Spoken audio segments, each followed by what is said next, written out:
Salam alaikum wa rahmatullahi wa barakatuh. Bismillahirrahmanirrahim.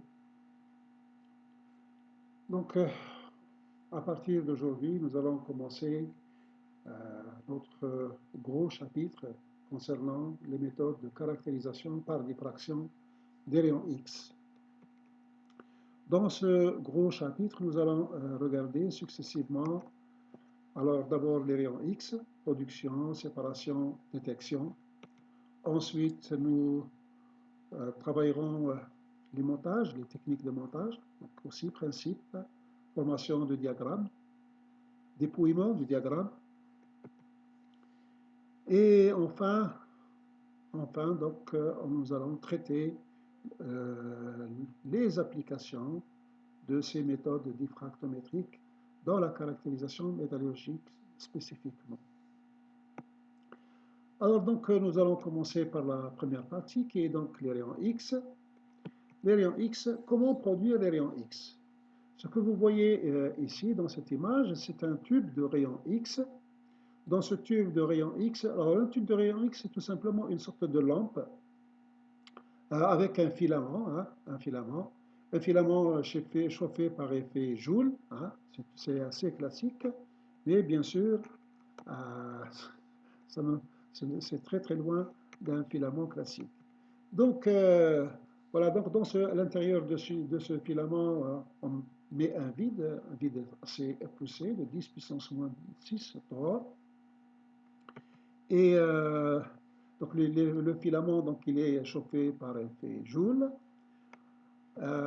Ensuite, donc, les électrons qui se dégagent de ce filament sont focalisés à l'aide d'un Benelt.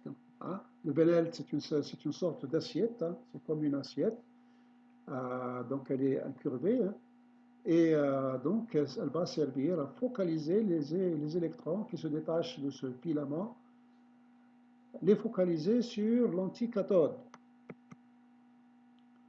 Alors là, l'anticathode, nous allons la voir tout de suite. Après, la fenêtre, donc ce que vous voyez, donc c'est la fenêtre ou filtre, des fois fenêtre et filtre. Nous allons voir plus tard comment ça se passe. Et l'anticathode elle-même. Alors l'anticathode, c'est un métal pur, cuivre, fer, molybdène, tungstène. C'est un métal pur qui, lui, donc, va recevoir le bombardement des électrons. Et lorsqu'il reçoit, bien sûr, le bombardement de ces électrons, il va libérer son spectre caractéristique. Alors, l'anticathode doit être refroidie tout le temps. Si elle n'est pas refroidie, elle va fondre très très rapidement et vous perdez votre tube de rayon X. Donc, généralement, le tube de rayon X est protégé par une sécurité, on appelle ça une sécurité d'eau, qui, si l'eau n'est pas assez ou bien si elle est coupée, eh ben, la haute tension, elle est tout de suite coupée pour éviter de griller le tube en quelque sorte. Donc voilà en résumé comment ça se passe. Donc lorsque tout se passe bien, lorsqu'on met la haute tension au niveau du filament et entre le Benelt et l'anticathode, parce que les électrons doivent être accélérés sous une très forte tension, et ben l'anticathode va libérer son spectre caractéristique. Donc, sous l'effet du bombardement électronique, l'anticathode émet son spectre de rayonnement caractéristique. Ce rayonnement est un rayonnement dit polychromatique. Pourquoi? Parce qu'il va comprendre tout le spectre de rayons X. Comme vous voyez ici, par exemple, nous avons repris uniquement les raies K. Donc, en fait, nous avons simplifié le schéma en mettant juste les raies K bêta ensemble et les raies K alpha ensemble. Et bien sûr, plus haut, plus loin, dans les longueurs d'onde, vous allez rencontrer les raies L, ensuite les raies 1, mais ainsi de suite. Donc, toutes les raies seront présentes en quelque sorte dans le spectre. Mais la partie qui nous intéresse, la partie qui est intéressante pour réaliser des analyses par diffraction des rayons X, c'est celle que vous voyez sur la figure. Donc, alors vous avez l'arrêt K-bêta, donc il faut supprimer, hein. Sinon, votre spectre n'est pas monochromatique en quelque sorte. Donc, on applique un filtre. Donc, en traversant une fenêtre de nickel, donc vous voyez donc la fenêtre ici, si je mets une anticathode de cuivre, eh bien, en traversant une fenêtre de nickel, l'arrêt K-bêta sera absorbé, ce qu'on appelle le filtre par absorption. Alors, vous voyez ici dans cette figure comment ça se présente, la courbe d'absorption du nickel en fonction de la longueur d'onde. Donc, vous voyez donc le coefficient d'absorption qui évolue. Et là, vous voyez bien qu'il y a donc cette discontinuité d'absorption qui est juste devant l'arrêt K. Donc vous voyez, donc la K bêta elle sera absorbée, puis l'arrêt K alpha hein, sera partiellement absorbé, donc un tout petit peu, et puis pratiquement tout le reste sera absorbé. Donc finalement, ce qui va s'échapper de l'autre côté, donc ce qui va s'échapper du tube, c'est quelque chose qui est comme ça.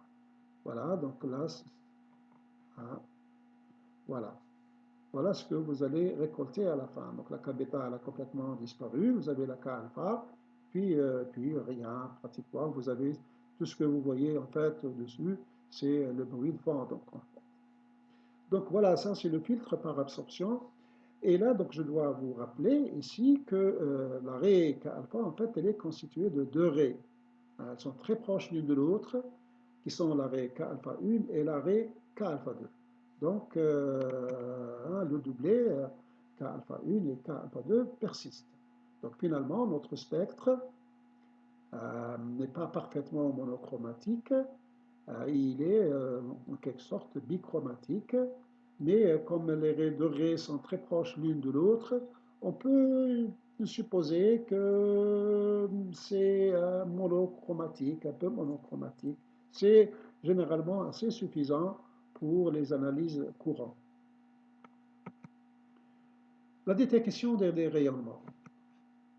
Alors la détection des rayonnements, donc nous avons différents niveaux de détection. Donc on peut commencer par une détection qualitative à l'aide d'un écran fluorescent. Hein. Donc là, c'est pas très compliqué. C'est une petite feuille, plaquette qu'on place devant le faisceau et puis on peut voir s'il y a une radiation, il y a une illumination en fait par l'écran dans l'écran. Donc il n'y a pas grand-chose. Sinon, on utilise des films photographiques. Hein. Le film photographique, lui, donc, il est comme il est impressionné, donc il va garder l'empreinte de la radiation.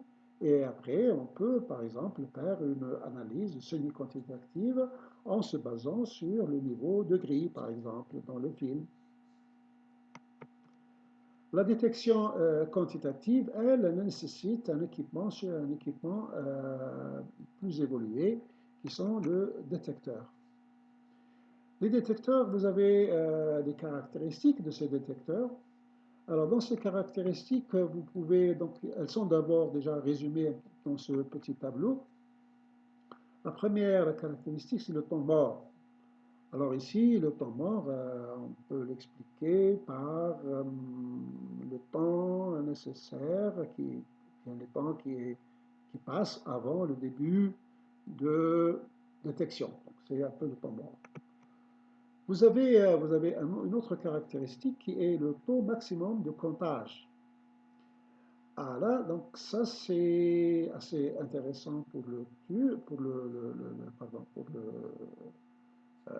compteur, le détecteur. Le taux maximum de comptage, ça, par exemple, si vous avez une radiation assez puissante, assez intense, eh bien, il est capable de saturer, il ne peut pas prendre tout, donc il sature au milieu, quoi. Ensuite, vous avez le bruit de fond, donc chaque équipement qui comprend de l'électronique et tout ça comporte du bruit de fond. Je suppose que vous entendez un petit bruit de fond, celui du microphone, hein. Ça, c'est le bruit de fond. L'efficacité, alors l'efficacité c'est un terme un peu évasif, hein, efficace, pas efficace, c'est-à-dire, bon, il fait bien, il rend compte de ce qui se passe, ou bien, ou non. Ensuite, vous avez le seuil énergétique de détection. Là aussi, c'est très important. Le seuil énergétique de détection, c'est très important. Pourquoi? Parce que les radiations qu'on va détecter, ce sont des radiations, donc c'est des longueurs d'onde. C'est des longueurs d'onde, donc elles ont une énergie. Et ce qu'on peut détecter des longueurs d'onde dont l'énergie est assez élevée ou peu élevée, etc. Donc c'est le seuil énergétique. Et enfin, donc vous avez, enfin, en fait, avant la fin, vous avez la résolution en énergie. Là, c'est aussi important et c'est même très important. Pourquoi? Parce que quand on dit résolution en énergie, aussi résolution en longueur d'onde. Ça signifie que est-ce qu'on est capable de distinguer deux longueurs d'onde qui sont assez proches l'une de l'autre en termes de longueur d'onde. Et enfin, la durée de vie. La durée de vie, comme tout équipement, il a une durée de vie. Hein, lorsque vous achetez un détecteur, on vous dira que vous pouvez l'utiliser pendant 100 heures ou 200 heures. Ça dépend donc ça dépend du fabricant. Donc, si un jour vous êtes devant ce cas-là de figure, lorsqu'un fabricant veut vous vendre un détecteur, vous pouvez lui poser ce genre de questions, donc termes de ton bord, ton maximum de comptage, de fond, efficacité, etc. Euh, alors, le fonctionnement d'un détecteur, voici donc ici un fonctionnement, un type de fonctionnement en fait. C'est un détecteur assez courant qu'on appelle un détecteur à gaz. C'est un détecteur que vous rencontrerez très souvent dans les appareils d'analyse chimique, par exemple spectroscopique. Alors, ce détecteur, donc c'est une boîte en fait, c'est une petite boîte. Elle est fermée par une feuille mince, donc en beryllium. Alors, pourquoi le beryllium? Le beryllium est un élément très léger. Il est, c'est pour cela, donc, laisse passer facilement les radiations X sans, sans absorption pratique. Ils absorbent très très peu les rayons X. Donc, c'est pour ça qu'on l'utilise en fait. Et là, donc, vous voyez, donc, il est constitué d'une enceinte qui est donc liée à la Terre, hein, la masse, appelée cathode si vous voulez. Vous avez là un filament à l'intérieur, au milieu, ce que vous voyez là en vert, c'est l'anode. Et puis vous avez les molécules de gaz. Lorsque une radiation pénètre à l'intérieur de cette enceinte, elle va ioniser les molécules de gaz. Hein. La molécule de gaz ionisée, l'électron, lui, il est attiré vers l'anode, donc il va constituer un courant. Et l'ion, en fait, de gaz, l'ion gaz va se placer sur la carcasse, en quelque sorte, c'est l'enceinte, et il va récolter son électron à partir de la Terre, donc il est régénéré. Donc voilà un peu comment fonctionne un détecteur à gaz. Vous avez d'autres types de détecteurs qu'on appelle les détecteurs solides. Alors là, je vais vous donner un aperçu très succinct de ces détecteurs. Vous avez le détecteur à scintillation. Le détecteur à scintillation, lui, il a des caractéristiques assez intéressantes. Donc, il a des rayonnements. Alors, le principe, c'est simple. Donc, les rayons incidents provoquent l'émission de photons lumineux sur un monocristal qui s'appelle le scintillateur. Ces photons sont ensuite amplifiés et détectés. C'est ainsi qu'on peut euh, faire des mesures, donc, ou compter en quelque sorte les radiations X. Ce type de détecteur, il a un temps mort très très faible, il a une grande efficacité, mais il a une durée de vie assez courte. Vous avez un autre type de détecteur qui sont les détecteurs à semi-conducteurs.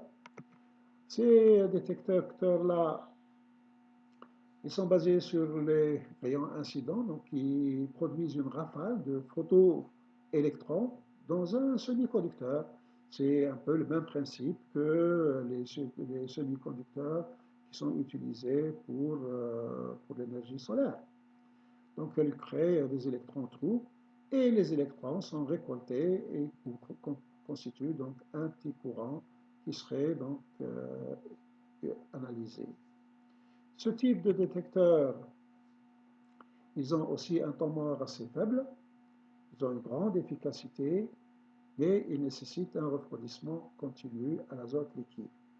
Ici, je dois apporter une information supplémentaire, parce que maintenant, on n'a plus besoin de l'azote liquide. On est capable maintenant de refroidir ce genre de détecteur par effet Peltier. Hein. Et donc, on n'a plus besoin d'avoir une bonbonne d'azote liquide à côté. Les méthodes de base. Les méthodes de base, alors vous voyez donc dans cette équation, la fameuse équation de Bragg, nous avons placé dans cette équation, nous avons mis lambda et θ en bleu, le D, HKL en vert, et puis le reste en rouge. Alors je m'explique pourquoi. D'abord parce que nous ne pouvons agir en fait que sur ces deux paramètres qui sont lambda et θ. Pourquoi? Parce que le DHKL, c'est notre matériau, donc on ne peut pas modifier le DHKL dans un matériau, il est ce qu'il est. Et puis le N, ben, lui, il est comme ça, hein, il vient de l'expérience, donc on ne peut pas le modifier. Donc les méthodes seront donc basées sur ces deux variables, un lambda et θ. Donc on peut commencer par exemple par varier lambda et fixer θ. Alors, lorsqu'on varie lambda et on fixe θ, eh ben, on aboutit à la méthode de Lowe. Deuxième point, si on fixe maintenant lambda et on fait varier θ, eh bien, on est dans le deuxième groupe de techniques, de méthodes, qui sont le diffractomètre à compteur, et puis aussi la chambre de Bragg. Alors, la chambre de Bragg ou bien la chambre de Beischerer. Je ne l'ai pas noté ici, mais vous pouvez noter que c'est aussi, même la chambre de Beischerer aussi s'appelle chambre de Bragg. Alors, la méthode de Lowe. La méthode de Lowe, elle est basée sur lambda variable. Et comment obtenir un lambda variable? Il suffit à ce moment-là d'utiliser un rayonnement polychromatique produit à partir d'une anticathode d'un élément lourd, tel que le tungstène. La tension d'accélération ici, elle est d'environ 50 jusqu'à 69 kV, c'est assez grand, c'est beaucoup. Dans le tube, on n'a pas besoin, on n'a pas de filtre, mais juste une fenêtre de beryllium, par exemple, qui laisse passer les radiations sans modifier leur intensité pratiquement. Le montage, donc, il est un peu comme ça, donc sur la figure, vous le voyez. Ah, pardon, donc θ fixe. Alors, θ fixe, ça signifie quoi? Θ fixé, ça veut dire que l'échantillon est un monocristal. Hein. L'échantillon monocristallin fixé sur une tête goniométrique. Alors, qu'est-ce que ça veut dire? Qu'est-ce que j'entends par tête goniométrique? C'est un petit instrument sur lequel on peut déposer notre petit échantillon, qui est donc notre monocristal. Mais le goniomètre permet donc une orientation de notre monocristal dans les trois dimensions. Donc, on peut le tourner de gauche à droite, dans le sens, dans tous les angles, selon tous les angles, pour essayer de l'orienter par rapport au faisceau incident. Donc le montage, il est comme ça. Vous avez donc l'anticathode qu'on a donc en tungstène. Alors, l'anticathode va détacher, va dégager une radiation donc, qui est caractéristique du tungstène. On compte plutôt le fond continu tungstène. qui va passer à travers un, euh, pardon, alors je vais reprendre un peu. Ah, il ne veut pas. J'ai mal, j'ai mal synchronisé. Voilà. Donc le premier, ce que vous voyez au début là, c'est un collimateur. Collimateur, donc il va tenter de rendre un peu le faisceau parallèle en fait. Le collimateur, ce sont des petits tubes en cuivre qui sont placés les uns à côté des autres et permettent de rendre un peu le faisceau parallèle. Voilà. Vous avez de l'autre côté le, donc l'échantillon, hein, l'échantillon qui est le monocristal. Après, vous avez donc le goniomètre, voilà, donc là l'échantillon est placé dans le goniomètre. Le film, alors vous voyez donc le film, on peut placer un film soit devant, soit derrière, hein. Ça signifie donc qu'on peut obtenir une image soit en transmission, soit en réflexion. Et enfin, vous avez un puits. Alors le puits, qu'est-ce qu'il fait? C'est un morceau de blanc qui va récolter en quelque sorte les radiations qui traversent l'échantillon. C'est une sécurité en fait. Et voilà, donc l'échantillon, une fois que tout est prêt, on peut donc obtenir un diagramme, hein, un diagramme de tâches sur les films, soit devant, soit derrière. Donc voilà. Alors, schématiquement, comment ça se passe? Lorsque vous avez un diagramme en transmission, donc dans ce cas-là, les angles de Bragg doivent être inférieurs à 90 degrés. Pour ce cas-là, l'échantillon doit être assez petit, hein, ou peu absorbant en fait, parce que la radiation doit traverser l'échantillon. Et le principe, il est très simple. Donc, une famille de plans HKL, vous avez donc le cristal, qui est constitué d'une infinité, en quelque sorte, de plans HKL, d'équidistance DHKL, et qui serait donc, comme il est orienté, comme il est fixé, il serait orienté d'un angle θ par rapport au faisceau incident. Alors, cette famille de plans va diffracter une radiation parmi toutes les radiations qui arrivent. Elle va chercher, elle va prendre la radiation qui lui convient, qui sera donc appelée ici lambda 0, et qui va vérifier la relation de Bragg. N lambda, plutôt lambda θ, n lambda θ égale à 2D HKL sinus θ. Donc, pour chaque famille de plans, correspond un lambda θ. Bien sûr, il y a un en fait. Donc sur le film que vous voyez se dessiner, voilà, donc la radiation, on peut dire, donc, pour des angles de Bragg, donc plusieurs angles de Bragg. Si vous attendez suffisamment longtemps, vous allez voir impressionner sur votre film un diagramme de tâches. Voilà. Ça, c'est pour les angles supérieur plutôt inférieur à 90 degrés. En fait, 2θ inférieur à 90 degrés, mais dans la pratique, c'est généralement inférieur à 45 degrés. Parce qu'en fait, le film n'est pas infini, hein. C'est un morceau de film qui fait 5, 6 fois 6 cm². Donc, on ne peut pas prendre tous les angles. En fait. Le diagramme en réflexion, lui, il se place, donc voilà, vous voyez donc le film, il est devant le collimateur.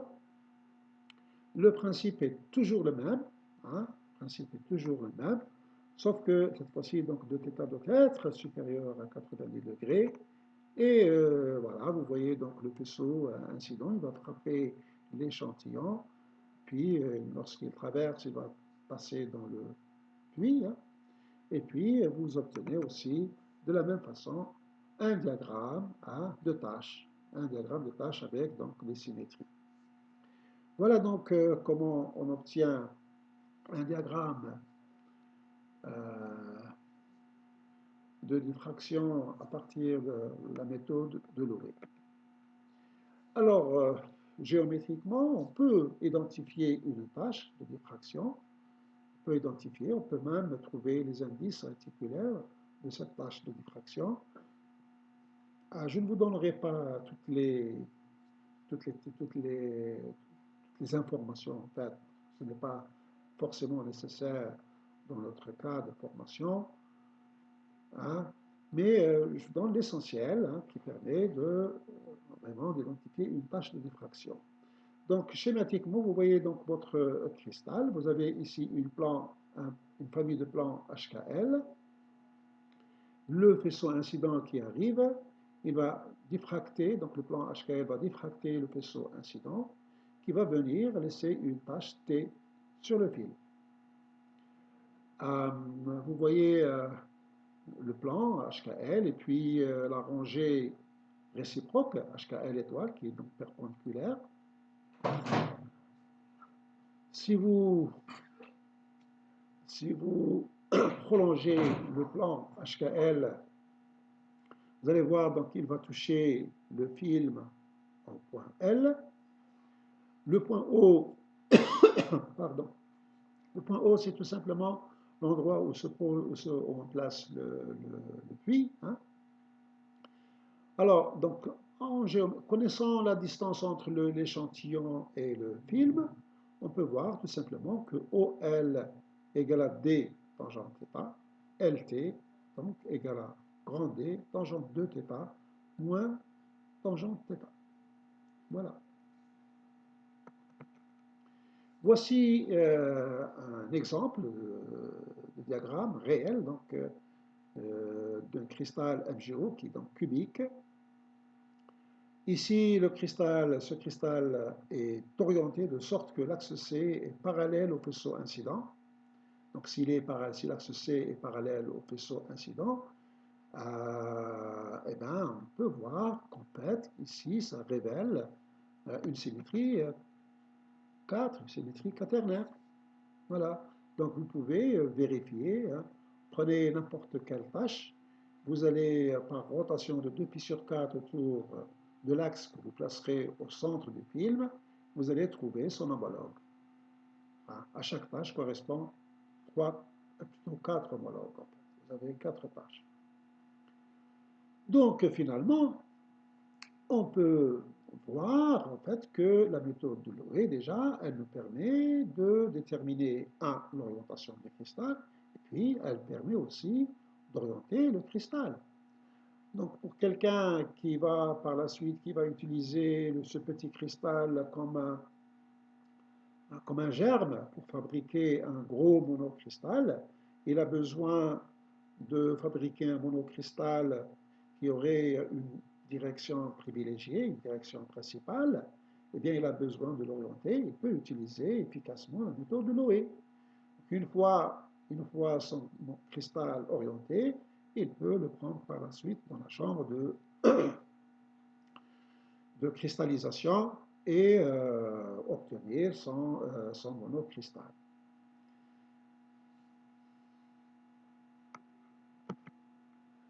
Alors ici, je vous montre un exemple de diagramme simulé. Hein. Alors, ce diagramme simulé, vous pouvez les trouver chez Java Loé. Elles sont dues à Stephen Weber. Vous pouvez retrouver le programme sur Internet. Ce n'est pas compliqué, il est téléchargeable. Et vous pouvez vous amuser à faire toutes sortes d'essais, hein, de diffraction sur les monocristaux que vous choisissez. Alors ici, l'exemple que je vous montre ici, vous avez alors vous pouvez choisir l'orientation de votre cristal. Ici, nous avons choisi l'orientation 0,01. Et là, on voit bien que nous avons donc la symétrie quaternaire. Vous pouvez, à partir du programme, vous pouvez aussi lui demander de vous indexer toutes les tâches de diffraction. Voilà, comme il le fait ici. Si vous modifiez l'orientation de votre cristal, vous avez bien sûr un autre diagramme. Ici, nous avons choisi l'orientation 0,11. Alors 0,11, vous voyez que vous avez une symétrie binaire. Donc vous perdez la symétrie quaternaire, mais vous avez la symétrie binaire. Si vous choisissez l'axe, voilà, vous voyez, donc ça c'est la symétrie binaire. Hein. Voilà, ce que vous voyez au-dessus, vous le voyez au-dessous, on peut être la même chose, ce que vous voyez à droite, vous le voyez à gauche, à cause de la symétrie binaire. Si vous prenez l'axe 1 à 1, là vous allez avoir une symétrie ternaire. Voilà la symétrie ternaire qui apparaît. Donc prenez n'importe quelle tâche, vous pouvez trouver ses homologues par rotation 2 pi sur 3 autour de l'axe 1 à 1 qui est en fait ici l'axe perpendiculaire au film. Voilà. Voilà. Maintenant, si vous prenez un axe un peu bizarre, comme ici par exemple 1, 2, 1, alors vous n'avez pas de symétrie, vous n'avez plus de symétrie. Donc voilà. Donc, je crois qu'on va s'arrêter ici et nous allons reprendre plus tard. Merci de votre attention et prenez soin de vous.